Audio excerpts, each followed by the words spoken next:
हर हर महादेव शंभु काशी विश्वनाथ गंगे।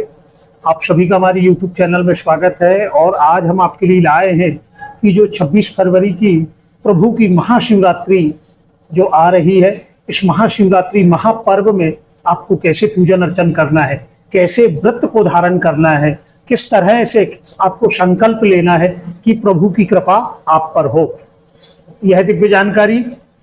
इसमें प्रथम बात हम करते हैं कि शिव महापुराण में जो वर्णन है, जो स्वयं देवादिदेव महादेव ने कहा है कि कोई मनुष्य पूरे वर्ष भर अगर वह शिव मंदिर ना जाए, शिव पूजन ना करे, केवल शिवरात्रि के दिन मनसाहा वचनाहा कर्माहा संकल्पित होकर वह चारों पहर की पूजन बड़े मन भाव से कर ले, तो पूरे एक वर्ष के शिव पूजन का फल उसे प्राप्त होता है। और यह दिव्य अलौकिक अद्भुत महाशिवरात्रि का यह पर्व में भोलेनाथ की कृपा से हमारी सब मनोकामना सिद्ध हो जाती है। इस दिन हमें किस तरह इस व्रत को धारण करना है, तो 26 फरवरी को प्रातः 9:20 को त्रयोदशी तिथि समाप्त हो रही है और त्रयोदशी तिथि समाप्त होने के बाद में चतुर्दशी आरंभ हो रही है।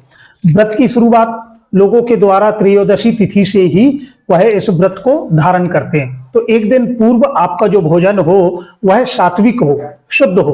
और 26 फरवरी के दिन प्रातःकालीन वेला में आप स्नान करने के पश्चात में हाथ में जल लेकर या एक बेलपत्र लेकर अपने पूजन स्थान में ही यह संकल्प लेंगे कि मेरे द्वारा आज प्रभु का यह महाशिवरात्रि व्रत में धारण कर रहा हूं, जिसमें मैं चारों पहर की प्रभु का पूजन अर्चन करूंगा, रात्रि में जागरण करूंगा, प्रभु के मंत्रों का जप करूंगा, प्रभु के निमित्त मेरे द्वारा ध्यान होगा। अब इस दिन विशेष आपको क्या ध्यान रखना है, इस दिन आपको किसी पर क्रोध नहीं करना है, किसी की ईर्षा, किसी से ईर्षा नहीं करना है, किसी की चुगली नहीं करना है, किसी की निंदा नहीं सुनना है, ना ही कहना है। क्योंकि जितना आप क्रोध करोगे, किसी से ईर्षा करोगे, चुगली करोगे, आपका ध्यान विचलित होगा, आपके द्वारा किया गया पुण्य का प्रभाव कम होगा। यह बात आप बिल्कुल ध्यान रखें। आप शारीरिक असमर्थता के कारण आप अगर बुजुर्ग हैं या बीमार हैं, व्रत धारण नहीं कर सकते, कोई बात नहीं।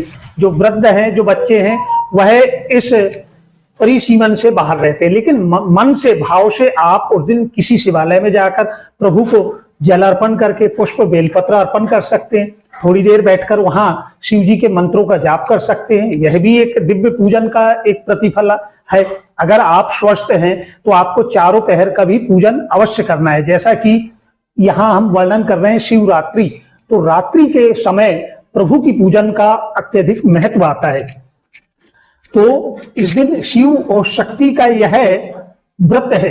बिना शक्ति के ना हम एक शब्द बोल सकते हैं, ना आप एक शब्द श्रवण कर सकते हो, ना आप एक कदम चल सकते हो।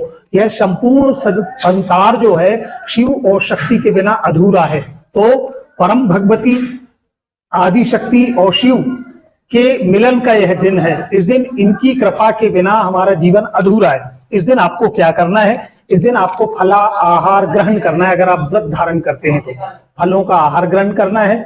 कोशिश करें कि इस दिन आप नमक ना लें, और अगर शारीरिक असमर्थता के कारण आपको नमक लेना पड़े तो उस नमक फरारी नमक रहे। वो एक समय आपको फला आहार ग्रहण करना है। अब पूजन का जो रहेगा, 4 पहर की यह पूजन है, तो पूजन आरंभ होती है प्रदोषकालीन वेला से। जैसा कि शिव महापुराण में, स्कंद पुराण में, लिंग पुराण में जो वर्णन आता है, शाम के समय प्रदोषकालीन वेला में आप प्रभु का दिव्य अपने घर पर पार्थिव शिवलिंग का निर्माण करें, या आपके यहाँ नर्मदेश्वर शिवलिंग हो तो उन्हें आप यथास्थान चौक डालकर और ये चौकी जमा कर शिव जी को एक कोपर में पीतल के या फिर कांसे के जो पात्र हो, स्टील का हो, उसमें रखें। तांबे का पात्र ना रखें, क्योंकि तांबे के पात्र में आप फिर दूध और दही से अभिषेक नहीं कर पाओगे। तो शिव जी को रख के बड़े मन भाव से एक अखंड दीपक भी आपको प्रज्वलित करना है। दीपक आपका गाय के घी का रहेगा। गाय का घी अगर आपको प्राप्त ना हो तो आप तिल के तेल का भी प्रयोग कर सकते हैं। और वह दीपक आपका 4 पहर की पूजन का, आप अगर मन में आपका संकल्प है तो दूसरे दिन 27 फरवरी को प्रातः के समय में, 27 फरवरी गुरुवार को चतुर्दशी तिथि समाप्त होगी 8:09 पे, तब तक वह दीपक आपका प्रज्वलित रहना ही चाहिए। उसके बाद ही 27 तारीख को आपके व्रत का पारायण होगा। एक बेलपत्र शिव जी के पास की आप ग्रहण करेंगे, 3 बार ओम नमः शिवाय बोलकर आप जलाचमन करेंगे, आपका व्रत उस दिन परिपूर्ण होता है। और व्रत जब तोड़ने के पूर्व में हाथ में पुष्प बेलपत्र लेके शिव जी से आपको क्षमा प्रार्थना भी करना है कि प्रभु मैंने आपकी 1 पहर की या 4 पहर की जो पूजन अर्चन करी, मन से भाव से करी, हो सके संभव तो इसमें कोई भूल हो गई हो, मैंने जो जप किया, मैंने जो ध्यान किया, इसमें भी अगर कोई भूल हो गई हो तो आप क्षमा करें और आप मेरे इस पूजन को अंगीकार करें। ऐसा बोल के आपको प्रभु को क्षमा भी मांगना है। बिना क्षमा मांगे व्रत की परिपूर्णता नहीं होती। और अगर आप 4 पहर की पूजा नहीं कर सकते तो 1 पहर की ही आपको शिव जी की आराधना करना है। शिव जी की आराधना मध्य रात्रि में, शिवरात्रि का महत्व मध्य रात्रि का विशेष आता है, अर्थात हम तीसरे पहर की बात कर रहे हैं 12 बजे से। अगर उस समय आप नहीं कर सकते तो संध्या के समय कर लें, या फिर जैसे कि चतुर्दशी तिथि भुवन विजय पंचांग के अनुसार आरंभ हो रही है 9:20 पे, तो प्रातःकालीन बेला में कर लें। किसी शिवालय में आप अवश्य चले जाएं, वहां जल चढ़ाएं, पंचामृत से प्रभु का अभिषेक करें और बड़े मन भाव से आपको शिव जी के मंत्रों का भी जाप करना रहेगा। अब फलों का आहार ले लें, सिंघाड़े का आटे का भी आप कुछ प्रसादी बना के शिव जी को अर्पण करके वह ग्रहण कर सकते हैं, जो आपके शारीरिक सामर्थ्यता के अनुसार हो।